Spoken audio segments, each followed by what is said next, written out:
Glória a Deus. Deus é bom. Sabe, eu quero falar com você hoje de algo que Deus colocou no meu coração. O Alexandre falou aqui no vídeo uma palavra que tem muito forte no meu coração, que vamos viver em um ano aquilo que precisamos viver, aquilo que demoraria 10 anos para viver. Sabe, isso é uma palavra profética, meu irmão, só vive quem crê. Amém. Eu não sei o que você espera em 10 anos, Deus é poderoso para realizar em 1 segundo. Em milésimos, em frações de segundos, Deus vai entrar e vai mudar as coisas. Sabe, e eu quero te mostrar, em relação ao tema, porque para viver o que Deus tem nos prometido para viver, existe o teste, existe a firmeza da perseverança.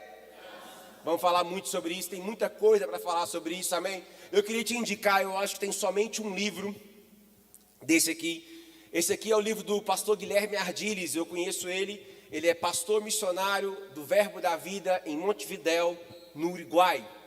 E ele pesava 190 quilos, pequenininho, né? E ele estava em Montevidéu, em outro país. Ele já era um pouquinho forte, de estrutura forte. E aí ele foi para um outro país, comida boa, paladar diferente, ficou um pouquinho mais forte. E aí com o tempo ele percebeu, Deus o corrigindo, e ele começou a correr. A princípio a caminhar. Só que ele tem algo sensacional, ele foi ajudado pelo pastor Jorge Bisoni, pastor Verbo da Vida de Vitória. Aí já é outra pegada. Aí a pegada do cara é aqui, ó.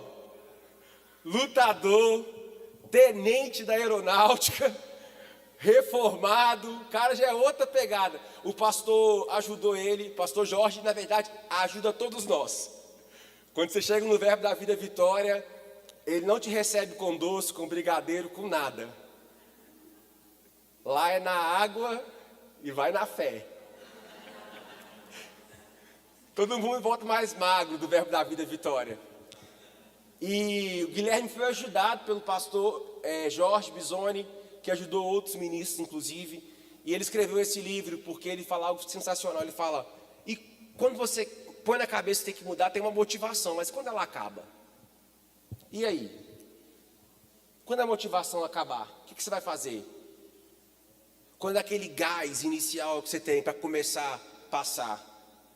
Então a gente vai pregar um pouco sobre isso daqui quando a motivação acaba, falar um pouco sobre manter firme, ver algumas histórias e entender que Deus está nesse negócio junto com você, amém? Você não está sozinho, amém? Sabe, eu não sei quantas promessas você tem da parte de Deus, o que Deus prometeu para você, o que Deus arquitetou para você, mas eu tenho certeza de uma coisa, se Deus prometeu, Ele é fiel para cumprir. E eu quero trazer um pouco de história aqui essa noite, a história dos patriarcas, dos nossos pais na fé. E a gente fala muito uma coisa às vezes sem perceber o que falamos. Nós falamos que servimos o Deus de Abraão e Jacó. É nítido que se você for para Ará, te convido a fazer o rema. E eu acho que esse ano eu vou ensinar aqui em Goiatuba essa matéria chamada Aliança de Sangue. Eu te convido a fazer o rema para você poder estudar a fundo a história dos patriarcas. Saber, por exemplo, que de Abraão surgiu as 3 principais religiões monoteístas do mundo. Amém? A pessoa de Abraão, ela é importante na história do judaísmo, do cristianismo e até mesmo do islamismo. Sabe? Quando você vai estudar a fundo a história. E a pessoa de Abraão é responsável, de que eu e você, de alguma forma, vivêssemos o que estamos vivendo aqui hoje. Então, ele é conhecido como o pai da fé e não é à toa. Olhar para trás e estudar e compreender a história desse homem que Deus chamou. Abraão, sai da tua terra, da tua parentela e vai para a terra que eu estou te mostrando, que eu estou o quê? Apontando para você. Abraão, contemple as estrelas do céu, se é que pode contá-las. Assim será a sua descendência, assim será a forma como eu multipliquei a areia do mar, a areia que está sobre a praia, assim será a sua descendência. Então, ou seja, Deus tinha promessas para Abraão. Você concorda comigo?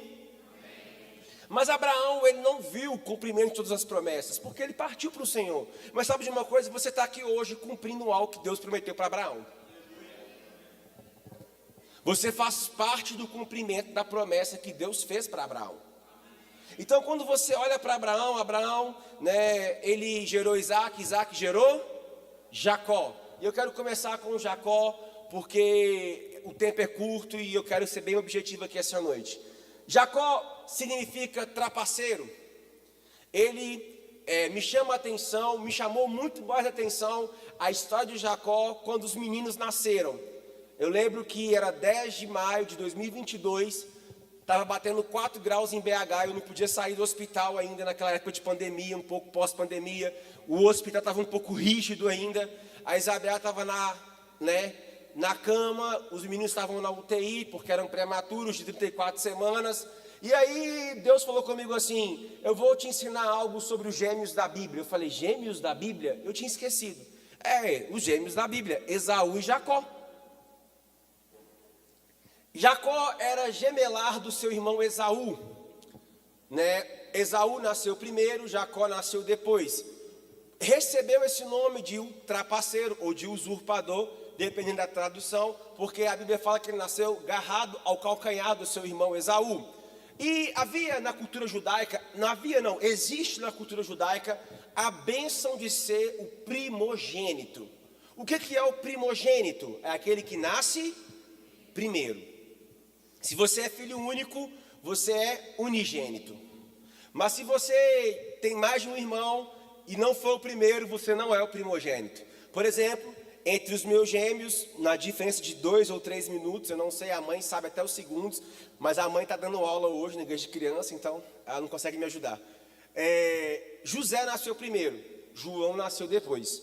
Então José, ele é o primogênito. Ele nasceu primeiro, ele recebe essa honra de ser o primogênito. Só que havia uma promessa sobre a vida da nação de Israel, uma promessa sobre o povo judaico, que essa promessa está incluindo você o tempo todo. E ela está lá em Gênesis 25, quero que ponha aqui na tela para mim, por favor.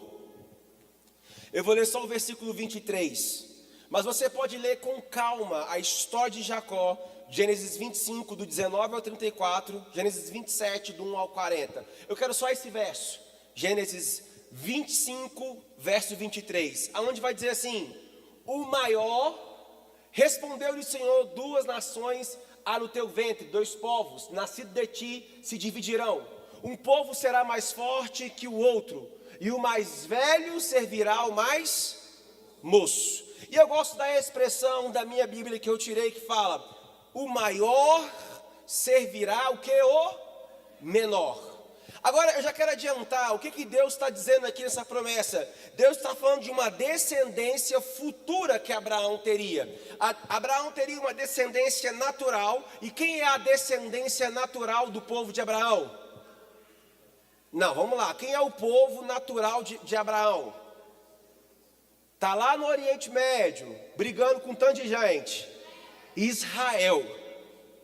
Esses são os descendentes naturais de Abraão. E quem são os descendentes espirituais de Abraão? E nós somos o quê? A igreja. As areias do mar, Israel.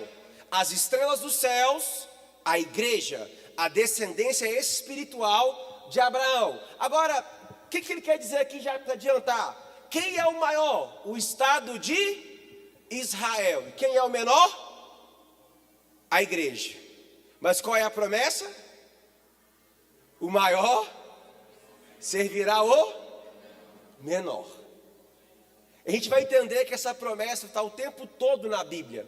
Sabe, compreenda uma coisa, eu sei que é muita informação, mas tenha isso no seu coração. Deus chamou Israel para ser a nação escolhida para quê? Para revelar Deus às outras nações.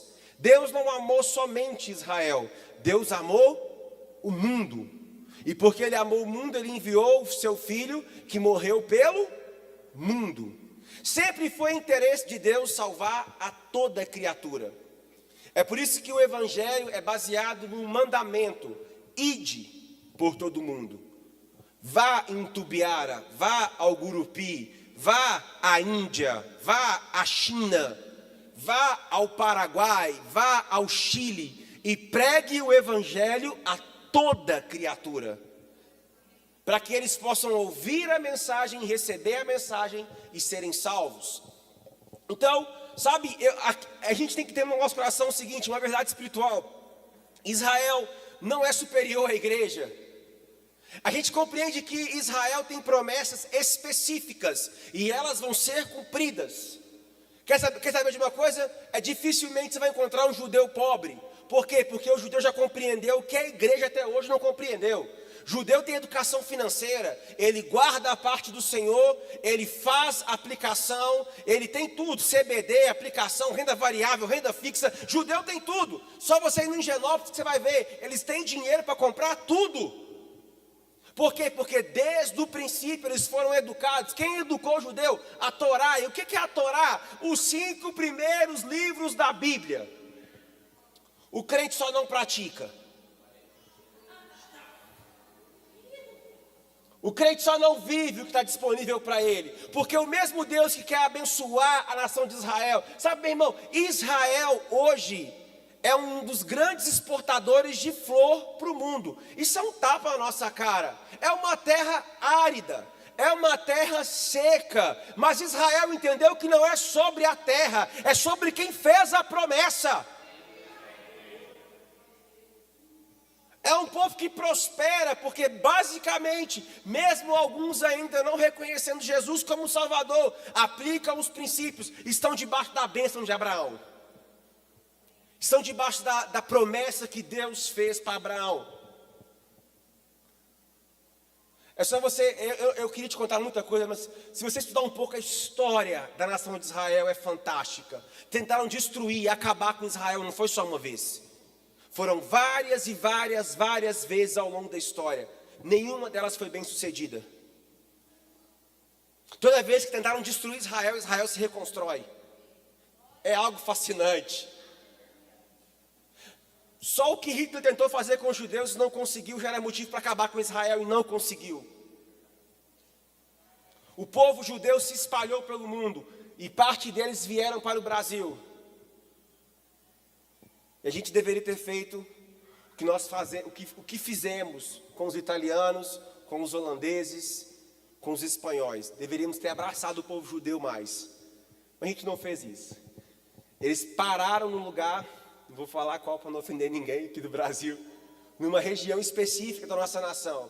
De lá não foram bem aceitos, foram embora, boa parte deles. E sabe para onde que eles foram? Para o norte. E sabe qual lugar do norte que eles foram? Não, o norte que eu falo é norte, mas foram embora. Para outra nação. Foram para os Estados Unidos. E foram para o norte. Sabe qual cidade que eles fundaram? Nova York. Era para termos uma Nova York aqui, irmãos. Porque eles compreenderam desde o princípio. Nova York também não é nada, geograficamente falando. Faz mais frio do que qualquer outra coisa. E virou a maior cidade do mundo. Porque é um povo que entende o Deus que serve. Amém? Vamos continuar, vamos avançar. Então, o maior abençoar o menor. A escolha de Deus, Jacó, antes do nascimento, Jacó foi escolhido por Deus. Jacó buscou e valorizou aquilo que Deus falou. Jacó sabia a bênção de ser o primogênito. As pessoas falam que o diálogo com Jacó e Esaú é um diálogo que mostra o caráter errado de Jacó. Não, eu não vejo dessa forma. Eu vejo Jacó sendo estrategista. Ele sabia que não tinha oportunidade de cumprir aquilo que Deus tinha colocado no coração dele, se ele não fosse o primeiro. E o que Jacó faz? Jacó tem uma busca intensa para ser abençoado por Deus. Jacó valoriza a bênção ao ponto de negociar, ou até mesmo, do seu jeito aí, enganar mesmo o seu irmão Esaú. Esaú era o primeiro, sim ou não, como eu te falei. E Jacó então vai conversar com ele, vai ter algo para resolver. E Jacó fala assim, eu te dou o que você quer, você está com fome? Eu trago para você um prato de lentilha, se você me der o direito de ser o primeiro. Aqui eu já aprendo muita coisa. A maioria de nós perdemos as bênçãos de Deus porque trocamos a bênção por um prato de lentilha. E aí eu vou explicar. A maioria de nós perdemos a oportunidade de receber algo de Deus porque no momento de fome ou no momento de pressão, trocamos rapidamente aquilo que Deus nos prometeu para saciar uma vontade momentânea. Esaú perdeu o direito. Sabe, você já parou para pensar que eu e você deveríamos falar assim: o Deus de Abraão, Isaac e Esaú? Nós não falamos dessa forma. Nós falamos o Deus de Abraão, Isaac e... Porque Esaú trocou o que é eterno por algo momentâneo. Sabe, Deus prometeu algo, Deus já te fez a promessa, mas cuidado com a fome. Cuidado com a pressão, porque a pressão, a fome é um prato de lentilha, e você pode trocar a bênção por algo momentâneo. Foi o que Esaú fez. E qual foi o resultado da perseverança? Apesar das falhas, pega isso aqui essa noite, igreja, apesar das falhas de Jacó, apesar de ter enganado o seu irmão, apesar de ter errado, porque ele perseverou. Abre aí Gênesis 32, verso 26. Gênesis 32, 26. Porque ele manteve firme o coração. Disse este: deixe-me ir, pois já rompeu o dia. Respondeu Jacó: não te deixarei ir se não me abençoares. O que eu vejo aqui, irmãos? Aqui é Jacó pelejando com o anjo. O que Jacó está dizendo aqui no texto? Olha, você não sai daqui enquanto você não me der aquilo que eu vim buscar. Sabe, tem crente que eles querem algo da parte de Deus, mas não querem perseverar em estar lá. Tem crente que Deus fala assim: olha, faz o seguinte, eu vou te abençoar, você já é abençoado, Jesus já te abençoou, sim ou não? Então só vem para oração, só vem orar em línguas, só vem fortalecer a sua mente. Você não consegue nem 5 segundos. 1 minuto, a distração já chega e te rouba aquilo que Deus te prometeu. Sabe, o prato de lentilha hoje tem nome, são distrações. O prato de lentilha hoje tem nome: Instagram, Facebook, ir num lugar, conversar com amigo, perder o foco, sabe? Meu irmão, eu não sei o que você vai fazer para arrancar a distração, mas eu te digo uma coisa: arranque ela, não troque aquilo que é eterno por algo momentâneo. Aleluia! Eu não vou te deixar ir. Era uma busca intensa. Sabe, e Jacó, por essa perseverança, teve seu nome trocado. Eu acho que eu não vou conseguir pregar tudo aqui essa noite. Vou ter que largar para a parte 2. Mas Jacó teve seu nome trocado, porque Deus viu em Jacó perseverança, porque Deus viu em Jacó o desejo de o cumprimento do propósito, porque Deus viu em Jacó aquele olhar fixo, aquela teimosia santa. Deus falou assim: Jacó, o negócio é o seguinte, esse nome nem cabe para você mais. E toda vez que um nome é trocado na Bíblia é porque Deus quer demonstrar algo. Jacó deixou de ser Jacó e passou a se chamar o quê? Israel. Passou a carregar no nome a nação que conhecemos hoje. De usurpador, de enganador, ele se tornou príncipe. Ele se tornou aquele que iria carregar a nação em seu nome. E ele vai ter filhos, bastante por sinal. E aí dele vai surgir de fato aquilo que Deus prometeu para o seu avô. Quem era o avô de Jacó? Abraão.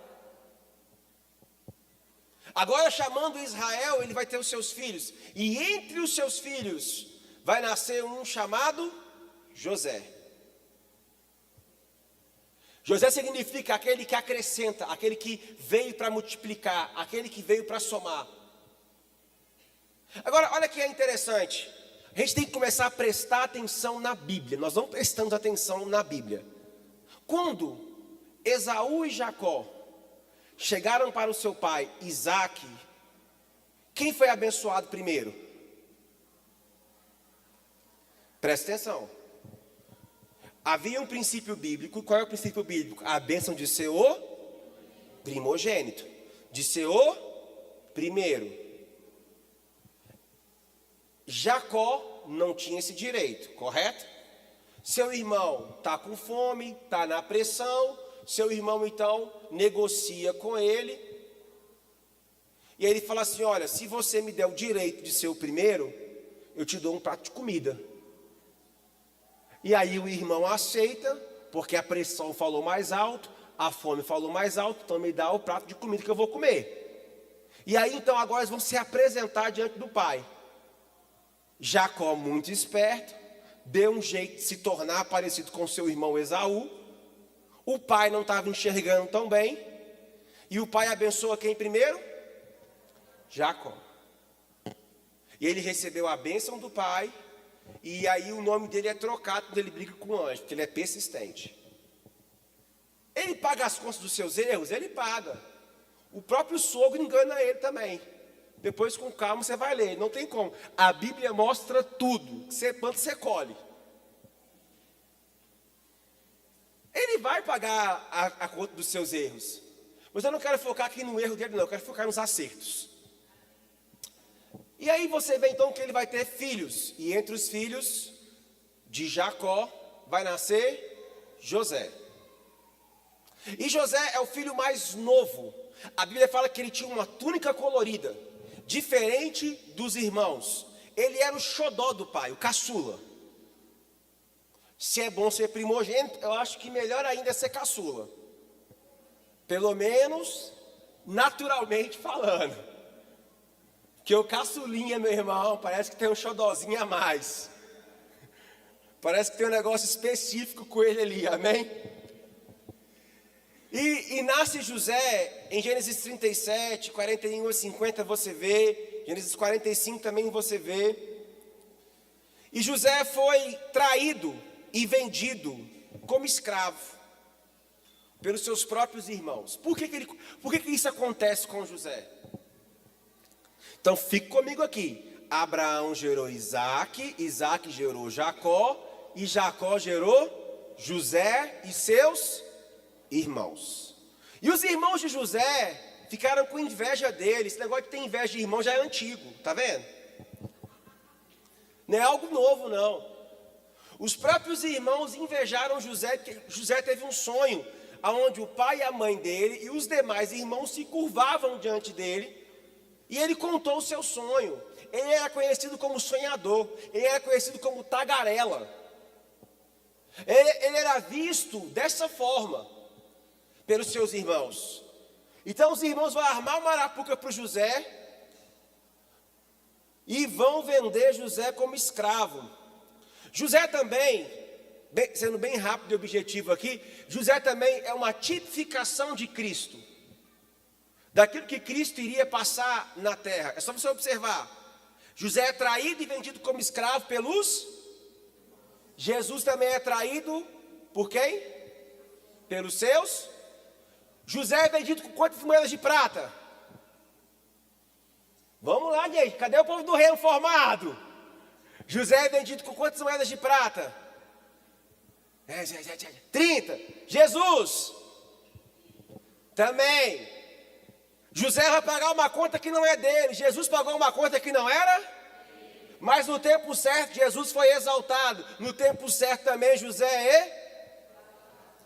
A Bíblia o tempo todo vai apontando para Cristo e você não percebe. É só você observar. Vou abrir um parênteses na pregação. Como que a Bíblia aponta para Cristo? Moisés nasceu. O que Faraó mandou fazer? Matar as. Jesus nasceu. O que Herodes mandou fazer? Está vendo? A Bíblia o tempo todo aponta para o Messias. O tempo todo aponta para Jesus. Porque Jesus é a centralidade da Bíblia. Amém? Nós vamos voltar aqui para José. Ele foi traído em Gênesis 37, vendido como escravo, mas permaneceu fiel. Agora aqui é um ponto interessante. Qual que é o ponto interessante de Jacó? A sua persistência. Qual que é o ponto interessante de Jacó? Saber o valor de seu primeiro. Qual é o ponto interessante de Jacó? Não abrir mão daquilo que Deus prometeu. E de José? Se manter fiel em meio à pressão. Qual que é o ponto? Sabe, José, quando recebeu o sonho de Deus, ele agora foi vendido como escravo. Escravo. Ele poderia olhar a condição natural e dizer assim: acabou. O que Deus me prometeu não vai acontecer mais não. Sabe, talvez você se encontra nessa condição. Deus te prometeu algo. Deus falou que vai te levantar. Deus te falou que você tem um ministério, que você tem um chamado. Só que você se vê numa condição de derrota, numa condição de fracasso. Meu irmão, presta atenção, se mantém fiel. Sabe, José estava lá, numa condição nada favorável, numa condição fora de favor, vendido como escravo, enganado e traído pelos seus irmãos. Foi para a casa de Potifar. Ali, no meio da adversidade, a mulher de Potifar olhou para ele e falou assim: eu quero esse menino aí. Olha para você ver o nível de José. Além de ser traído, ser abandonado, ele agora vai sofrer pressão na área sexual. A sua patroa quer ele, ela desejou ele. É o que está na Bíblia. Ela o quis. E quando ela agarra José, é o que está na Bíblia, que ela vai para cima dele. Bicho é crente, irmãos. Ela foi para cima dele e ele falou assim: de modo nenhum. Como eu poderia fazer um absurdo desse com o meu Senhor? E aí ela revoltada, porque mulher rejeitada é um problema. Mulher rejeitada é veneno, meu irmão, forte.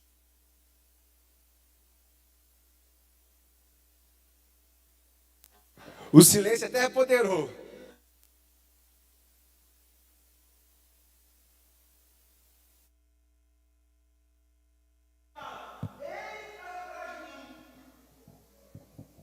E aí o marido acredita nela e agora de escravo, na casa de uma pessoa, ele vai para a prisão. Não parece só decadência? Cadê a pessoa que ia governar? Cadê a pessoa que ia reinar em vida?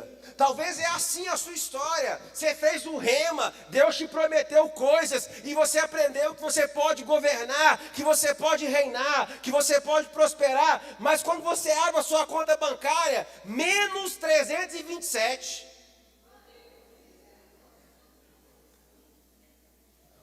Você faz igual a Ludmila que me ligou esses dias, ligou para Isabela. Eu tenho R$5 na minha conta e já marquei minhas plásticas. Isso é fé. Você pode fazer algo assim do tipo, mas talvez você está na situação de José, e José não fez nada de errado para estar naquela situação. Talvez você da mesma forma não fez nada de errado para estar passando o que está passando, para estar vivendo o que está vivendo. O que eu acho pior é o seguinte: é crente que só apronta, só dá golpe, só trapaceia, só mente, e aí vive uma situação adversa, fala: eu não sei por que eu estou passando por isso. É só olhar para sua vida, que você vai ter resposta talvez. Mas José não, se ele olhasse para a vida dele, ele poderia dizer assim: cadê Deus? Aonde está Deus? Mas José vai para o pior lugar. Sabe, prisão hoje, eu já fui diretor do remo prisional e eu já ia para os presídios, é algo horrível, é uma opressão horrível. Chegou ao ponto que eu falei assim, quando eu entreguei a diretoria, no ano seguinte, falou assim: você quer dar aula? Eu falei: eu não quero não. Eu já cumpri meu papel, eu não quero pôr o pé lá dentro mais, por enquanto não. De tão opresso, de tão pesado que é o ambiente. Mas sabe de uma coisa? Prisão a de hoje é luxo perto das prisões que haviam naquela época. Elas eram um subsolo, submersas, a sua grande maioria. Não entrava nem luz direito. Eles ficavam num ambiente escuro, sem condição de vida, não tinha direitos humanos, não tinha nada disso. E José estava nessa condição. Mas sabe de uma coisa? José nunca se esqueceu do Deus que o prometeu algo. José nunca se esqueceu que em meio a perdas e traições, o que compensa é ser fiel ao Senhor. Nunca, nunca, nunca. Então ele entendeu que ele deveria ser o quê? Deus vendo. José foi o quê? Restaurado. Deus que tira José daquele lugar e coloca José na posição de governar o Egito. Como ele chegou lá, eu te conto depois. Mas olha que interessante. O seu pai Jacó tinha um irmão chamado o quê? Esaú. E Jacó recebeu o direito de ser primogênito porque Esaú abriu mão. E aí então, Jacó vai ter os seus filhos e entre seus filhos vai ser quem? José. José passa por tudo isso, por essa pressão toda, e agora Deus coloca ele como governador do Egito, de escravo, abaixo de Faraó, só ele que manda agora. E aí uma fome se espalha no mundo. Quem vai pedir ajuda no Egito? A família de José. Só que José já tinha filhos. Essa parte é muito bonita, mas eu não tenho tempo para te contar tudo por causa do meu tempo ali. José tinha filhos e nasceu também 2 meninos quando José teve seus filhos. E quem são os filhos de José? Efraim e Manassés. Efraim significa, deixa eu só abrir aqui certinho para te falar. Efraim significa, cadê? Aquele que iria multiplicar. E Manassés significa o Deus que me fez esquecer. Manassés representa a restauração que José recebeu de seu passado. Efraim representa a posição de destaque que Deus ia colocar sobre a vida de José. Agora eu quero já começar a fechar aqui para que você possa entender. Nós falamos hoje o Deus de Abraão, Isaac e Jacó, certo? Jacó teve José, certo? José teve então Efraim e Manassés. Existem 12 tribos de Israel que representa a nação de Israel. A tribo de Judá, a tribo de Levi, por exemplo. Mas não existe a tribo de José. Já parou para pensar nisso? O filho favorito de Israel não recebeu a honra de ter uma tribo no seu nome. Sabe de uma coisa? José foi duplamente honrado. Não existe a tribo de José, mas existe a tribo de Efraim e Manassés. O que eu quero te ensinar com essa história, talvez você não entendeu nada, mas o que eu quero te ensinar com essa história, que José, porque Jacó, porque Isaac, porque Abraão foi fiel ao Senhor, lá na frente, os netos, os bisnetos, desfrutaram daquilo que os pais passaram. Efraim e Manassés, Efraim foi tão grande, tão grande, tão grande, que às vezes na Bíblia ele é conhecido como uma nação. Deus abençoou duplamente a vida de José, porque ele aguentou a pressão. O nome dele foi lembrado o tempo todo. Nenhum dos filhos de Jacó teve a mesma honra que José. E aí, se você parar para pensar, teologicamente, isso tem muito significado, mas eu não tenho tempo de te ensinar agora. Mas sabe de uma coisa? O que eu quero que você saia daqui essa noite aprendendo? Que José não foi honrado por homens, não foi levantado por homens, não recebeu destaque por homens, Porque José decidiu se permanecer fiel. Deus não só levantou José, mas Deus levantou toda a sua parentela junto com ele. Deus não levantou somente José, Deus honrou seus filhos. Sabe, meu irmão, a sua posição em se manter fiel hoje afeta a geração futura da sua casa.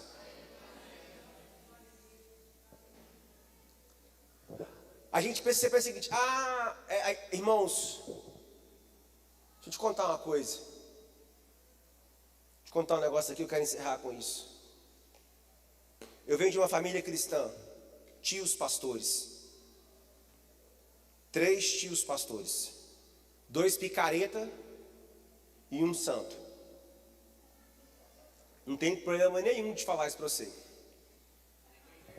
Nem para a internet. Tá tudo claro, tudo nítido. 2 tios picareta. E 1 que serve o Senhor de forma genuína. Que ama o Senhor, temente ao Senhor. E sabe de uma coisa? Mas mesmo amando muito ao Senhor, existe algo que destruiu muito a igreja na minha época, talvez não na sua. Algo chamado religião, religiosidade. Quando eu era adolescente, eu não podia fazer nada. Eu não, porque meu pai não era crente, então eu era o crente mais descolado da igreja. Porque meu pai não era crente, então... E meu pai às vezes fazia para pirraçar os irmãos dele que era crente, entendeu? Então eu podia fazer coisas que os meus primos não podiam fazer. Por conta da religião, do peso da religião. Eu não poderia, meus filhos não poderiam, às vezes, jogar videogame, assistir filme da Disney. Não sei quem é dessa época aí. Bota o negócio da Xuxa para trás, que é o diabo cantando. Eu sou dessa época, irmãos. É um trem muito doido que surgia na igreja. Fora de parâmetro, fora de estrutura. A falta de um estudo bíblico, a falta da Bíblia no nosso meio. Teve uma época na igreja que... eu quero concluir, mas Deus está falando com alguém que eu sei. Teve uma época na igreja, era a época que eu era adolescente. Todo mundo rapava a cabeça e andava descalço, pensando que isso iria agradar a Deus. E a Bíblia é clara o tempo todo. Deus diz assim: eu não quero sacrifício, eu quero você, eu quero a sua obediência. A gente tem uma ideia muito doida de achar que algum tipo de sacrifício que eu posso fazer, eu vou comprar a Deus. Eu vou no monte para Deus me abençoar. Não, vai no monte para ter relacionamento.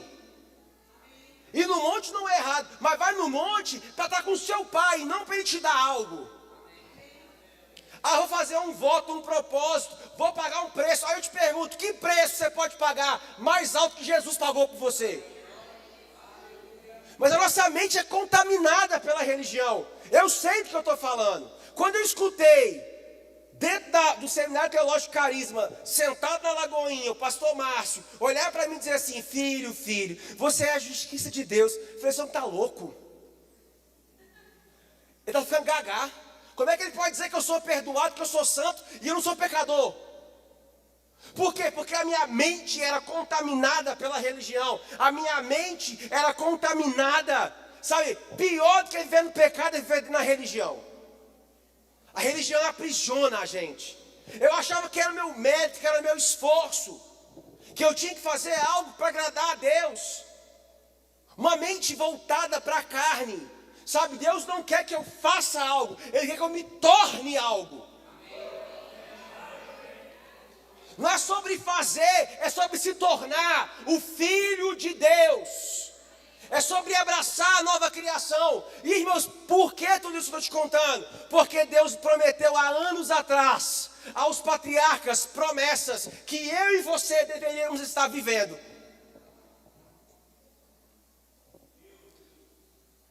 O que José viveu foi lindo, mas a Bíblia fala que na nova aliança é superior e melhor. O que Davi viveu foi lindo, mas há uma promessa melhor para você que está na nova aliança. Sabe, Deus sempre falou isso comigo. Eu lembro uma vez, eu sentado no seminário, eu era cheio de arrogância. Porque eu vou te contar um pouco coisa que eu nunca te contei hoje. Desde os 14 anos eu pregava, de idade. Minha primeira pregação foi Provérbios 29. E eu sentei no seminário, entendia de Gênesis a Malaquias as histórias que eu te contei aqui agora. Sempre compreendi, sempre li. Mas me pergunte se eu sabia o que estava escrito em Romanos capítulo 1. Em Efésios capítulo 1, 2, 3, 4 e 5. Eu era um doutor de antiga aliança e um analfabeto de nova aliança. E a igreja hoje é assim. Temos muitos doutores de Antigo Testamento, doutores de Gênesis a Malaquias e analfabetos de nova aliança. Não compreendemos o que Paulo escreve em Romanos, não sabemos o que Paulo escreve em Efésios. O que Tiago quis dizer na sua carta: ei, mantém fiel. Sabe por quê? Porque o Deus que fez com Abraão, com Isaac, com Jacó, vai fazer na sua vida. Ele não mudou. O texto vai dizer em Tiago 1 que ele não é filho do homem para mentir, e nem filho do homem para se arrepender. Deus não tem sombra de variação ou mudança. Ele é o mesmo ontem, hoje e sempre. Então o mesmo Deus que abençoou José quer me abençoar. O mesmo Deus que esteve com Jacó está comigo. O mesmo Deus que está